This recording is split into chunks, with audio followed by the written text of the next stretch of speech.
Сәлем достар, сіздермен бірге Айжан Кербесова және де мен сіздерге алдында уәде еткенімдей бүгінде жүктілік жайында видео түсірмекшімін, яғни pregnancy vlog. Өте бір тамаша приложение бар телефонға жүктейтін, Pregi деп аталады. Ол приложение мен сіздерге астына жазамын. Соны міндетті түрде өздеріңіз жүктеп алыңыздар телефондарыңызға, өйткені өте пайдалы. Біріншіден, ол жерде сіздер өздеріңіздің жүктілік күнтізбесін қадағалап отыра аласыздар, және де әр апта сайын ол жерде сіздің ағзаңызда не болып жатқан жайлы, балаңыздың ағзаңызда не болып жатқан жайлы барлығы да жазылады. Және де ең бастысы, ол үлкен форум, бүкіл қазақстандық мүмкін болашақ аналардың, жүкті әйелдердің үлкен форумы. Білмей жатқан бір сұрақтарыңызды бірден сол жерге жазсаңыздар, енді әйелдер бір-бірін өте жақсы түсінеді, сол жерден өте тамаша жауаптар аласыз. Тамақ жайында, яғни қандай тамаққа жерік болдыңыз, немесе қандай тамақтан керісінше токсикоз дейді.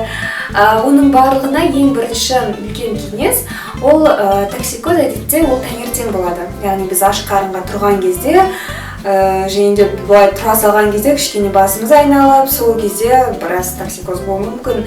Сол себепті сіздер бірден тұра салмай, тіпті төсекте жатқанның өзінде қасыңызға банан немесе кішігірім печеньелар қойып қойсаңыз, және де бірден соны жеп, кішкене бірден тұрып кетпей, асықпай тұрсаңыздар, онда меніңше ондай нәрселер болмайды. Әрине, егер де жұмыс істесеңіздер біраз қиындау болуы мүмкін, бірақ мен жүктілік кезінде жұмыс істеген жоқпын, және де меніңше ол өте мен үшін, менің ағзам үшін өте жақсы болған сияқты, өйткені стресстер, менің өзімнің табиғатым сондай, барлығын білгім келеді, барлығын яғни өзім қадағалап, бақылауда ұстағым келеді. Ал жұмыс қосылса, ол екі есе меніңше стресс болады. Неге Жұлдыз ФМ-ге қайтып келмейсіз десе, оның бірден бір себебі осы. Өйткені біз өзіміз ақпан айында қайтып келдік Америкадан, және де ол кезде Жұлдыз ФМ-де білесіздер, қыста олар үлкен демалыс алған болатын. Сол себепті ол кезде олар демалыста болды, басқа офиске көшіп жатты. Ал мен болсам енді жүкті болып, сондай болып жүрген кезде қайтып барып, 1-2 айдан кейін қайттан декретке шығу меніңше кішкене дұрыс емес сияқты болды. Сол себепті мен үйдемін қазірде. Дәрумендерге келетін болсақ, міндетті түрде сіздерге дәруменді дәрігер жазып беру керек, қандай дәрумен ішу керек. Мысалға, жүктілікті жоспарлаған кезде міндетті түрде фолиевая кислота жазып береді. Оны да кейбіреулерге бірден көп дәрумен жазып береді, кейбіреулерге аздау. Ең бірінші маған базалық бүкіл осы жүктілік кезеңінде барлығын ішіп шығасын деген ол йодомарин болған, кальций. Осы екі дәруменді сен өте жақсы қабылда деді. Менің жүктілік кезеңге дейін ішкен, жүктілік кезеңінде ішетін, және де одан кейін де іше беретін бірден бір мультивитаминді комплекс, ол Baobab Life деп аталады. Өте тамаша комплекс, және де бұл комплексті ішіп жүрген, яғни мен таныс қыздар, олар өте тамаша, яғни балалар сондай мықты, сондай бір айтады үлкен, батыр болып өсіп туылып жатады, және де өздері де жеңілдеу өтеді, яғни жүктілік кезеңдері, яғни тамаша отзывтар. Мен бұны оған дейін де ішкеннен кейін бұл жерде, яғни ең бастысы кальций, иммунитетті жақсы көтереді. Сол себепті бұны мен жүктілік кезеңде де әлі де ішіп жүрмін. және де бір айта кетерлігі, егер де ауырған сәттерде, әрине Құдай сақтасын, бірақ менің енді өкінішке орай 12-ші, сол 13-ші апталарда тұмауратып ауырып қалдым, бір аптадай қатты. Және де сол кезде білесіздер, енді жүкті әйелге көбінесе антибиотик әрине бермейді, және де ондай ауыр дәрілер, тіпті терафлю, антигриппин мүлде ішуге болмайды, әсіресе сол 12-ші аптаға дейін. Сол кезде мені осы мультивитамин комплексі жақсы құтқарды десе болады, өйткені ол кәдімгі терафлю сияқты, бірақ табиғи түрде ешқандай зияны жоқ. Ең басында ол тіпті осы жүкті әйелдер үшін жасалынған болатын. Өте тамаша витамин, тіпті қазір мен кальцийді кәдімгі дәрі түрінде емес, осы арқылы ғана аламын. Кальций сонда, кальций никомет, сондай нәрселер ішпеймін, тек қана осы Baobab'ты ішемін. Ең бастапқы нәрсе ол сіздер психологиялық, ол сіздердің ішкі дүниелеріңізді жақсылап дайындауларыңыз керек. Өйткені тіпті көптеген кітаптардан мен оқимын. Егер де әйелдердің, яғни моральды, сондай бір психологиялық олар өте жақсы дамыған болса, онда акушер-гинекологтардың жұмыстары да азайып кетеді дейді. Өйткені біздің ішіміздегі баламыздың бірден бір денсаулығының болсын, басқа да физикалық тұрғысынан болсын, бірден бір сол біздің жүктілік кезеңінің жақсы өтуі, ол әйел адамның, яғни психологиялық ішкі өзінің сондай дайындығына байланысты. Көптеген енді жағдайлар болуы мүмкін, оның барлығы әсер етеді. Яғни менің өзім ең басында бұл нәрсенің соншалықты жауапты нәрсе екенін, яғни сезінбеген болатым. Сол себепті біраз кішкене қиындықтар болды. Одан кейін мен кәдімгідей сезіне бастадым. Бұл нәрсе жайдан жай нәрсе емес, яғни бұл жауапты нәрсе. Ана болу деген ол, яғни әйел адамның басына берілетін сондай үлкен бақыт, үлкен бақ десе де болады. Сол себепті соның барлығын жақсылап қабылдай білу керек. Ол үшін әрине бізге кейбір кітаптар көмектесуі мүмкін. Мысалға менің өзіме өте жақсы көмектескен кітап, ол Ольга Валяева деген өте тамаша автор бар. Ол ресейлік автор, көптеген кітаптары бар, өзінің сайты да бар. Егер де керек болса мен барлық сілтемелерді астына қалдырам, жазам. Және де сол әйелдің «Предназначение быть женщиной» деген тамаша кітабы. Тек қана жүкті әйелдерге емес, жалпы әйел адамына қалай сол әйелдік болмысынды қабылдау керек. Мүмкін егерде тұрмысқа шықпай жүрген қыздар болса, онда проблема неде болуы мүмкін.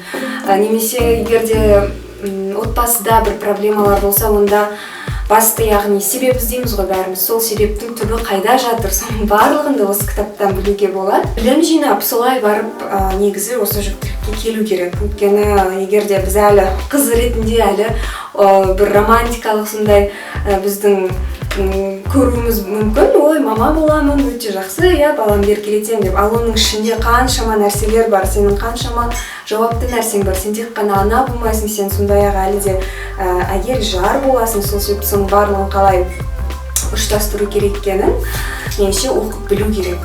Неғұрлым көбірек осы уақытта оқысаң кітаптар, соғұрлым ертең сен жақсырақ дайын боласың. Қаншама кітап бар, интернет бар, YouTube бар, соның барлығынан мысалға емізу жайында, баланы жуындыру жайында. Әрине апалары, әжелер көмектеседі, бірақ өзің балаң болғаннан кейін сен оның барлығын білуің керексің. Ой, тәжірибе арқылы бірінші баладан кейін білем деген нәрсе меніңше қазіргі заманда, ақпарат өте көп заманда меніңше болмайды. Бір сіздерге факт айтайын. Мысалы, баланың кіндігін кесер кезде, мысалға плацентаның арқылы ол балаға өзінің табиғи қаны бару керек. Көптеген дәрігерлер, көптеген акушерлер, мысалға больницаларда баланың кіндігін бірден кесіп тастайды да, жаңағы сол плацента арқылы жүретін қанның ішіндегі өте құнарлы нәрсе екен, соны өздері алып, оны тіпті түрлі косметикаларға қолданады екен. Өте құнарлы, өте қымбат нәрсе екен сол зат. Ал негізінде табиғи түрде ол баланың өзінің ішіне бару керек. Сол себепті ғалымдар айтады, яғни бірден баланың кіндігін кесуге болмайды.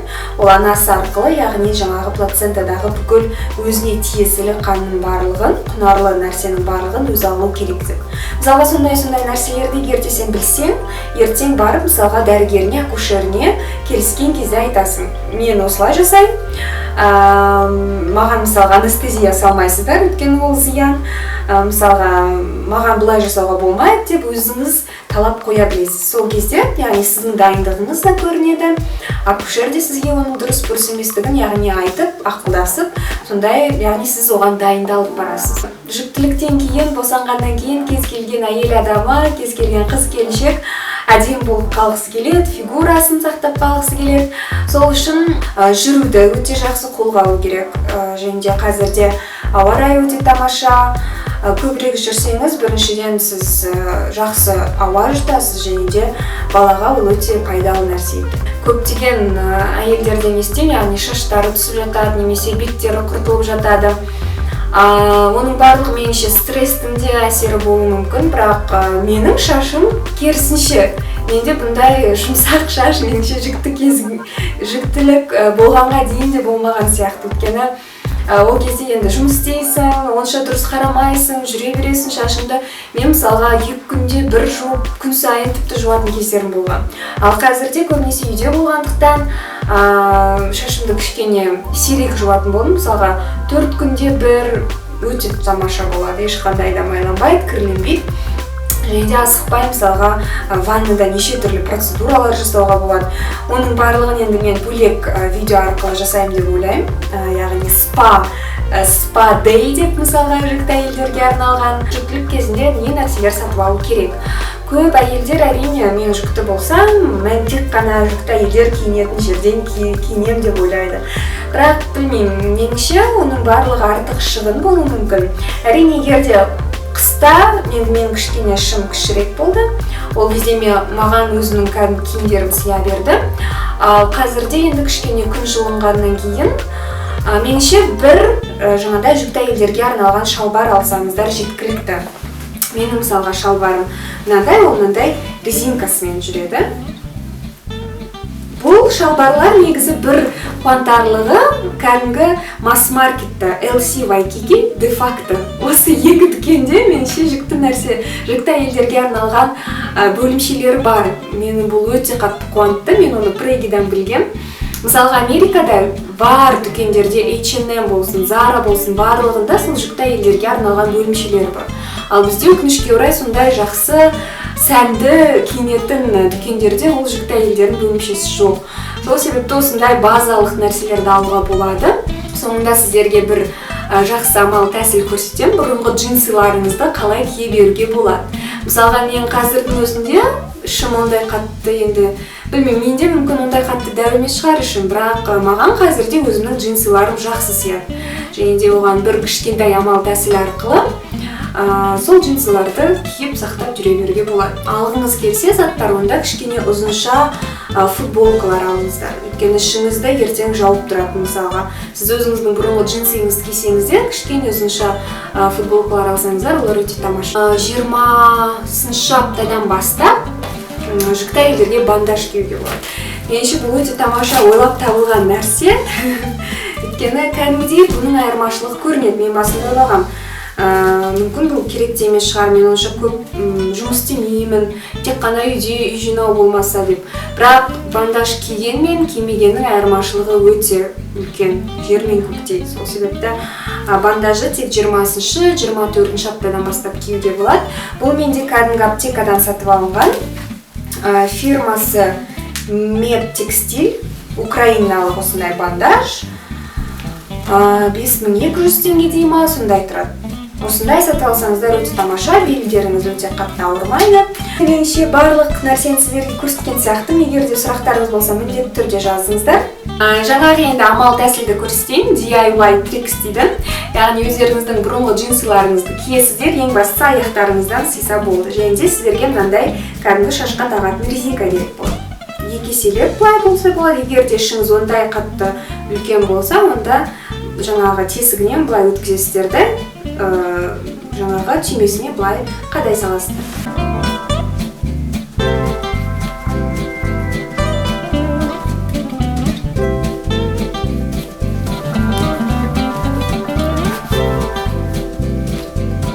Меніңше өте ұзақ видео болған сияқты. Сол себепті сіздермен қоштасамын. Келесі видеода кездескенше.